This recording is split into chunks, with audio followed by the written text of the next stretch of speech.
I'm Nic Harcourt for AKG's Stories Behind the Sessions with Rudy Sarzo. Rudy is, to get right to it, a heavy metal bass player. He's best known for his work with Quiet Riot and Ozzy Osbourne, and a further credit list that includes Whitesnake, Dio, and Blue Oyster Cult. He's also a published author. His book, Off the Rails, is a biographical account based on his daily journals that he kept during his time in Ozzy's band in the early 1980s, and his memories of guitarist Randy Rhodes. I'm looking forward to our conversation, Rudy. Welcome. Great to be here, Nick. Thank you so much. Thank you for having me. Your career kicked into gear when you arrived in LA and joined Quiet Riot, and I want to get to that story in a minute, but let's dial it back just a little bit. You were born in Havana, in Cuba, before you emigrated to the States at the age of 10. What kind of kid were you, and what kind of music was around you? That's an interesting question, because the first music that I heard was Cuban music, because, back then, I was a kid, I was just listening to music. I didn't know about, genres of music. To me, music was music, And most of it, by the 50s, mid-50s, which is when I started paying attention to what I was hearing, it was Latin jazz, a lot of Dizzy Gillespie influenced music. Right.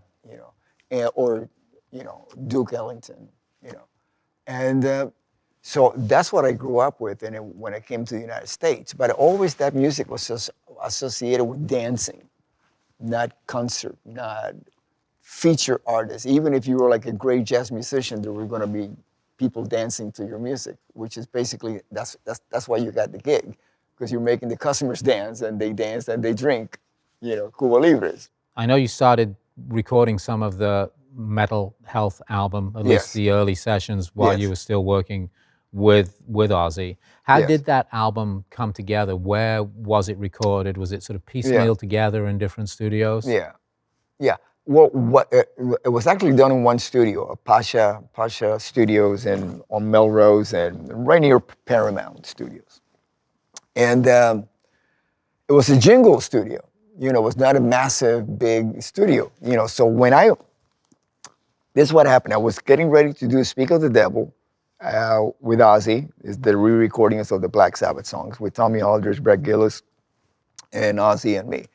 And I was in LA getting ready to leave, and I get a phone call from Kevin Dubrow. He says, "Hey, we're in the studio, and there's a possible record deal going on. How would you like to come down and play on Thunderbird?" Now, when Randy left Quiet Riot to join Ozzy, Quiet Riot ceased to exist as a band, a brand, and Kevin put his own band called Dubrow.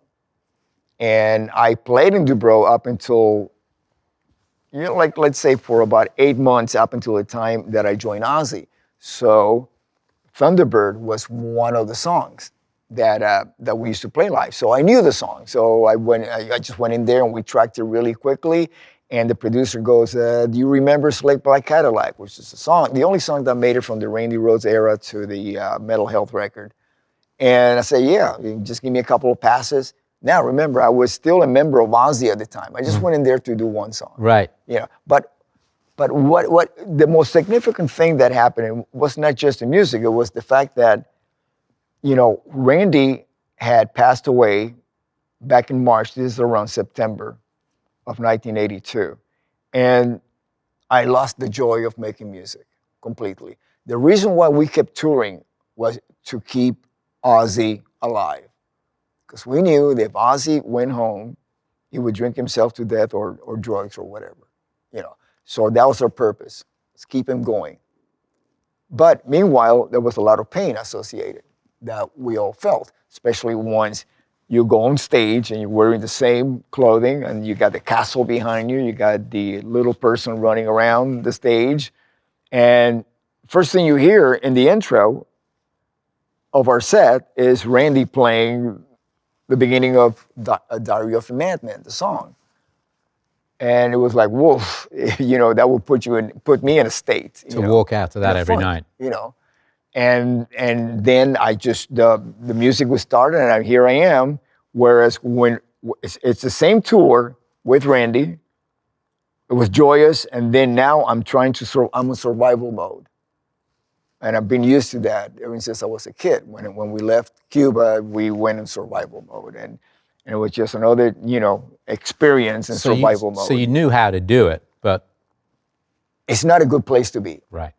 It's a very tough place because there's really no future in survival mode. It's all about now, surviving the moment. Staying alive today. Yeah, surviving the moment. Yeah. And after a while, it's like, no, this is not why I got into music. I'm not making music. I'm playing notes, and a lot of times just crying through the set. I'll never forget playing the Garden,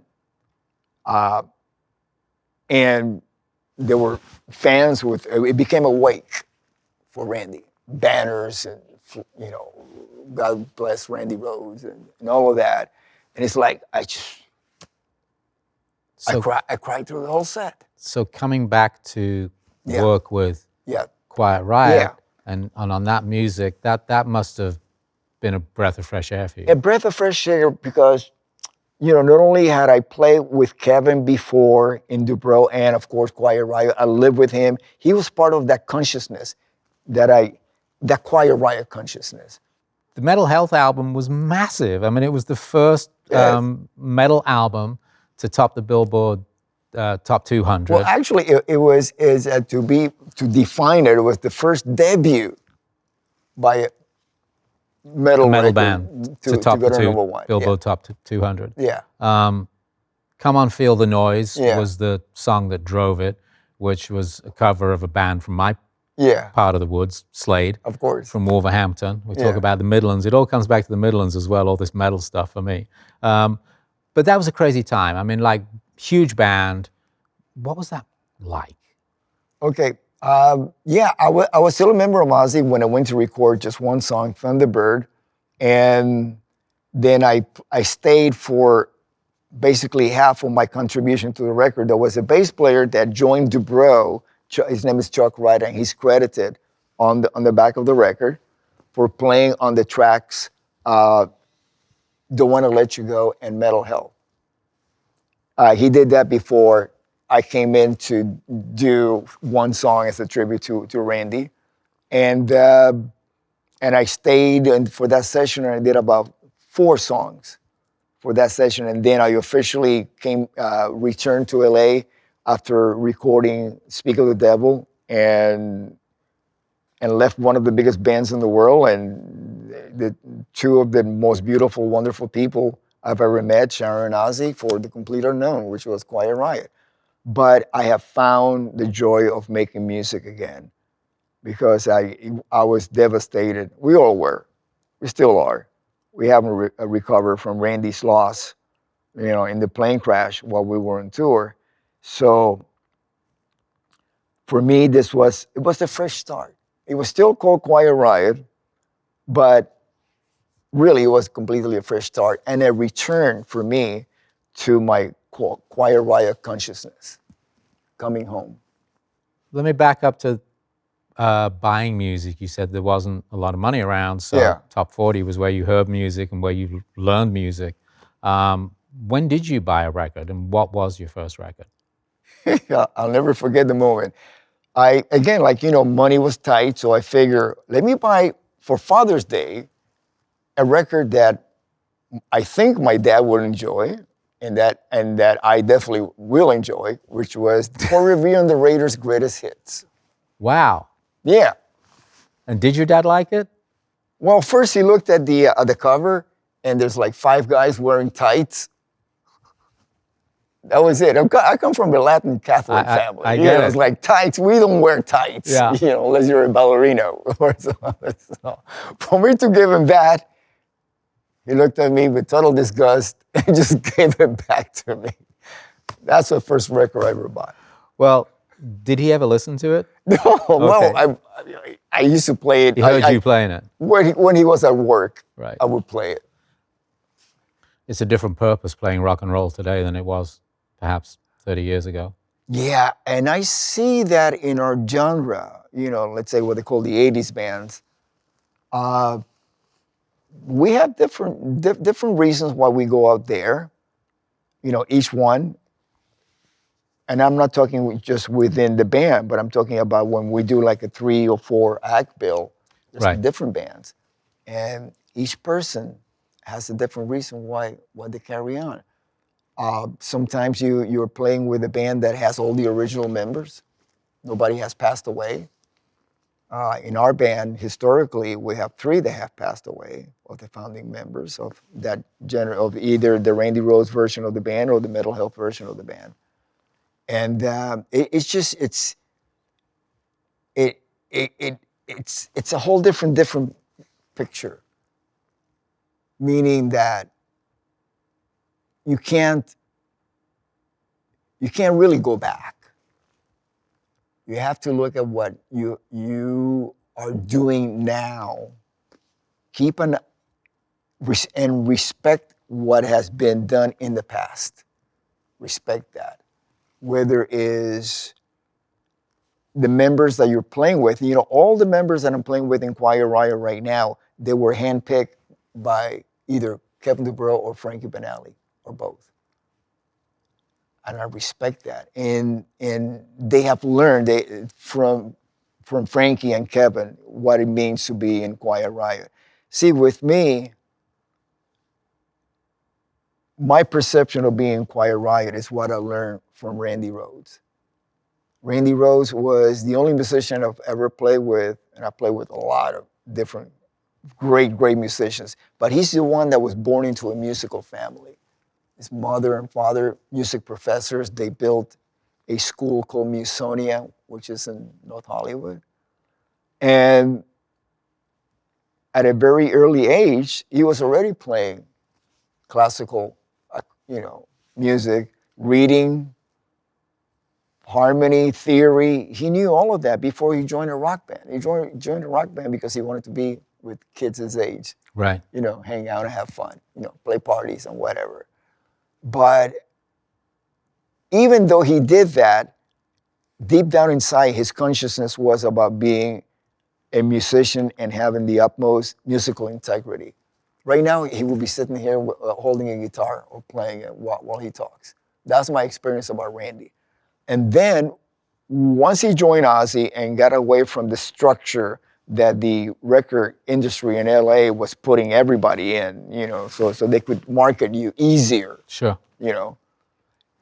Once he joined Ozzy, because I asked him about this, is how did you come up with this music from Blizzard of Oz and Diary of a Madman that I didn't even know that, back in Quiet Riot, that was such a departure. So different. Even though I got a glimpse of his classical playing, because when I joined the staff of his mom's music school, Musonia, I was teaching bass, and in between lessons, I could hear Randy playing classical music.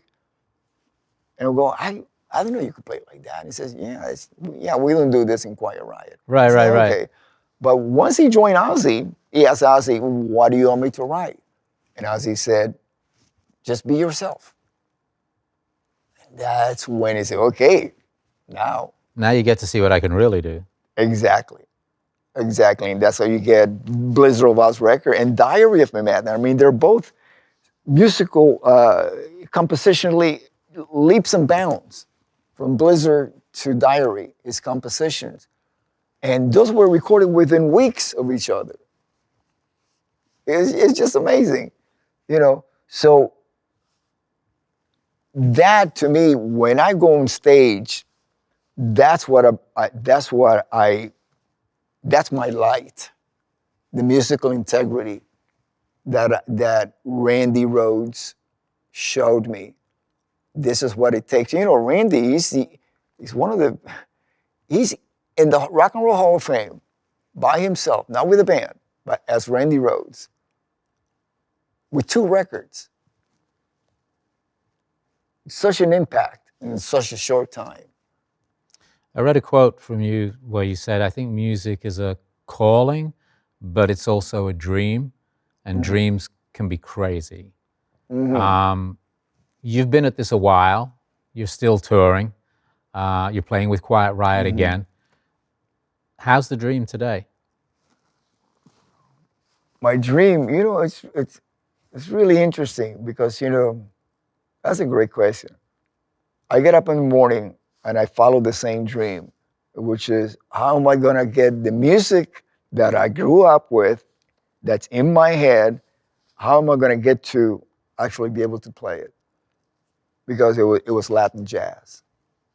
So I go to certain websites on social media to watch lessons. And that's what I dream of.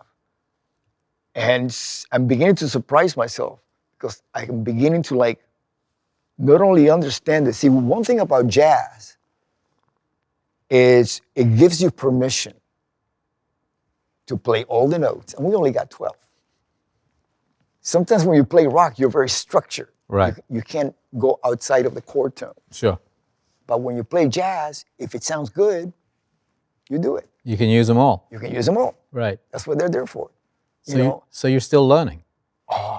I'm still learning, and you get to the point that what I really search for is enlightenment. Because you can learn so much by somebody teaching you, but if you're sitting there and you're going, wait a minute, if this is this, if this is that, and they're all the same, you have become enlightened to something. Now you are understanding what you already knew, and you found the answer. Why is it like that? And that's what I search for. It's great talking to you, man. Thanks so much. Such a pleasure, Nic. Thank you. Thank you.